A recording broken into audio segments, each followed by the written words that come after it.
káàkiri àgbáyé. A wà pẹ̀lú bàbá wa olóyè Abíọ́dún Ẹlẹ́ni. Fún gbogbo ẹ̀yin tí ẹ̀ ń wo bàbá wa lórí ìkànnì yìí, àwọn ni wọ́n mú adé tí olóògbé Barrister Barrister tó dé fún ọba orin Saheed Òṣùpá ní ọ̀pọ̀lọpọ̀ ọdún sẹ́yìn. Bàbá ẹ káwọn aráalé tó ń wò wá. Mo kí gbogbo ẹ̀yin tí ẹ̀ ń wò wá àìdá ní orílẹ̀-èdè Nàìjíríà ní àbí lókè òkun sálàáfíà lẹ́wà àkójọ mẹ́ta àjíǹde ara mọ̀ jẹ́ fún wa. Àmì àṣẹ. Bàbá wuyewuye kan ń lọ nígboro lẹ́nu ọjọ́ mẹ́ta yìí nígbà tí ọmọ olóògbé Barrister yẹn Barisókì tó lọ ṣe ìfọ̀rọ̀wérọ̀ pẹ̀lú ọ̀gbẹ́ni kan lórí ẹ̀rọ ayélujára.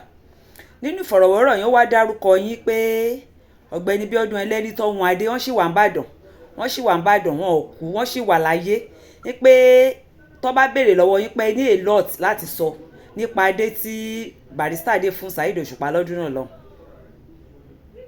Ǹjẹ́ ní anything láti sọ sà?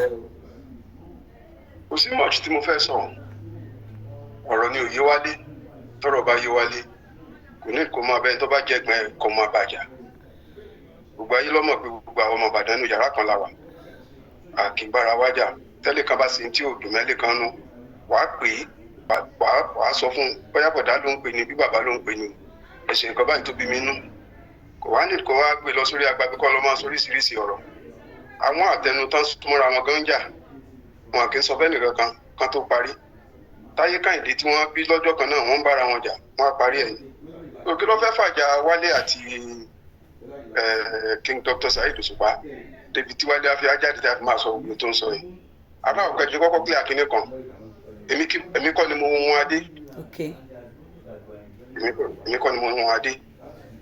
Àtijọ́ aláyé sí dáyé ẹni tí wọ́n bá fẹ́ fìyàn jẹ olúọdẹ nílùú kan ẹni yẹn gbọ́dọ̀ jẹ́ jagunjagun. Kìnìún ẹ̀dẹ̀ fi máa ń mọ olúọdẹ nínú kí wọ́n fún ní àwọn Yorùbá ń pè kinní kan ní àró yẹn wọ́n fi ń pàrokò ni. Tí wọ́n bá fún yàn ẹni tí wọ́n bá pè ní olúọdẹ tí wọ́n bá fún láàrú tó bá gbá mú á ti mọ̀ pé kíní òye tí wọ́n fún lélẹ̀. Ẹni tí wọ́n bá pè ní ìjòyè níta fi ń dájọ́ yìí mọ̀ ní ìlẹ̀kẹ̀ lọ́rùn rẹ̀ tí wọ́n bá pè yàn ní ọba dandan ni kó dé adé sórí.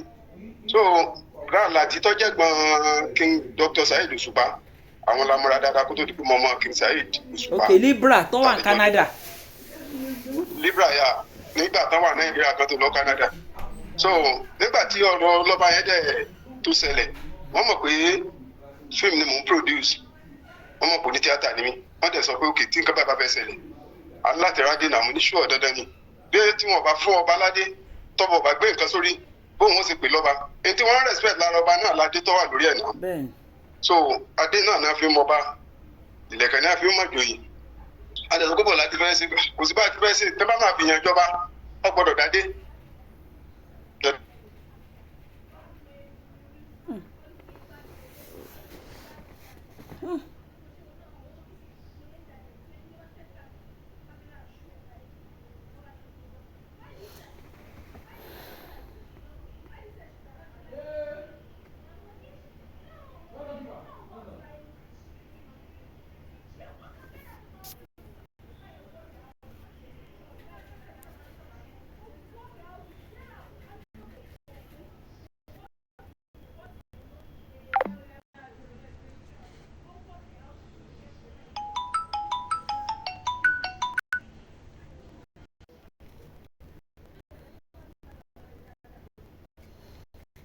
Network yẹn ló ṣàkàn lẹ́ẹ̀kan sá. Mr. Network ni. Barisókì sọ pé òun lòun ṣe bí Barrister ṣe gbé adé fún Òṣùpá. Bọ́ nínú ọ̀rọ̀ tẹ̀yìn sọ́nsìn ẹ̀ sọ pé yẹn àti ẹ̀gbọ́n Òṣùpá yẹn láti Libra lẹ́jọ́ ọmọ ń pa adé yẹn.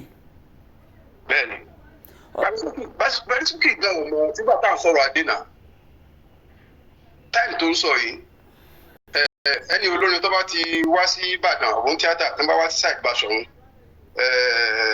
T.S. Lucy náà máa ń sùn ìyẹn oldman tó wà níyànà Olúwo ìbẹ̀lẹ̀mí àti Ralati àti King Dr. Saheed Òṣùpá láti pàdé tí wọ́n bá dẹ̀ bẹ̀ yẹn ní nǹkan pé kéèyàn ṣe nǹkan dandan ni wàá dìlífà ń tán gbé fún ẹ náà bẹ́ẹ̀ni àbí bẹ́ẹ̀ kọ́ ni bẹ́ẹ̀ni wọ́n fún mi lówó ká fi hun adé ọdẹ hun adé màsá gbé fún ẹ tó ní ṣé tí kọ́lọ́fọ̀ ló tẹ̀lé Alhaji Sikiru Ayinde Barrister tí wọ́n bá rí adé kan gbélé Saheed Òṣùpá lórí ṣé wọ́n ó pè lọ́ba rárá ní pè lọ́ba náà so kí nìyẹn òun tí ọ̀rọ̀ tí ò nítumọ̀ ni pé lágbájá ló gbádé wá tó wá gbé fún yàn ṣú ọ̀nà dandan ni tẹ́ bá bẹ̀ yàn ṣẹ́ èèyàn àdìlífà iṣẹ́ tẹ́ bá bẹ̀ so bóyá ó pọ́sì kó ti pé Saheed náà ló sọ fún Wálé pé ẹlẹ́ni làwọn bẹ́ẹ̀ because wọ́n mọ̀ pé mi àti Wálé náà wọ́n mọ̀ pé close dáadáa bóyá lọ sọ fún tọ́jọ́ kan sọ pé nígbà náà pé ẹlẹ́ni ló gbé adé wá ẹlẹ́ni ló gbádé wá so wọ́n bẹ̀ mí ládé.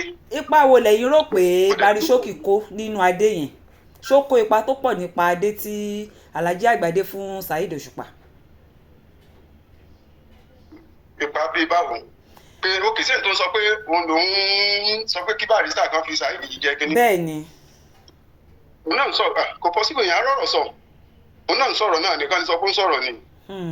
so ṣé agbẹ́ sọ pé Alhaji Sikiru Ayinde Barrister kọ́lọ̀ fọ̀rùn kẹwọn sọmọdé ni wọ́n tó gbé wálé ní àwọn sọmọ pé kí wọ́n fi Saheed jẹ jọba orin kí ló dé tàn fún jọba orin. ó tọ́ lẹ sọ. ẹ dá mi lóhùn náà òótọ́ kí lẹ ló dé sọ tàn fún jọba orin. òótọ́ lẹ sọ. àwọn àgbábọ̀ wọ́n lọ́mọ ẹni ò ní sèdí bẹ̀bẹ̀ rẹ̀ káfílẹ̀kẹ̀ sí di ọmọ ẹlòmíì. kákólẹ̀kẹ̀ sí di ọmọ ẹlòmíì. so ṣó ti Saheed Òṣùpá ń lọ so bàbá kékeré kí náà ti ń pe ẹ̀gbọ́n yìí tó máa ń ṣe promotion káàkiri Báyọ̀wá. ok. ṣebí ṣó yẹn ni ṣó Báyọ̀wá ní Saheed Òṣùpá lọ àti Múrí Thunder ibẹ̀ ni bàbá sí promise ẹ̀ fún òun fi jọba orin. so fine